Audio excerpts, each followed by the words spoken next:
والسلام علی من لا نبی بعد اما بعد۔ اسلامی بھائیوں، نرمی ایک ایسا زیور ہے کہ جو شخص اس سے آراستہ ہوتا ہے وہ لوگوں میں ہر دل عزیز اور مقبول ہوتا ہے اور عند اللہ بھی محبوب ہوتا ہے،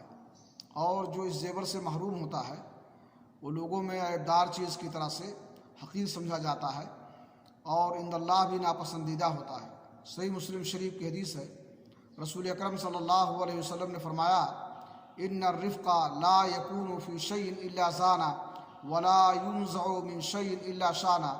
کہ نرمی جس چیز میں بھی ہوتی ہے وہ اسے مزین کر دیتی ہے، خوبصورت بنا دیتی ہے، اور جس چیز سے نکال لی جاتی ہے اسے وہ عیبدار بنا دیتی ہے۔ اس لیے ہمیں معاملات میں نرمی برتنا چاہیے، لیکن حدود الہیہ میں نرمی انتہائی ناپسندیدہ ہے، بلکہ سختی سے دین پر جمے رہنا یہ اللہ رب العالمین کو پسند ہے، اور ہمیں دین پر سختی سے عمل کرنا چاہیے۔ اللہ رب العالمین سے دعا ہے کہ اللہ تعالی ہمیں معاملات میں نرمی کرنے کی توفیق عطا فرمائے، اور اس سے ہمیں لوگوں میں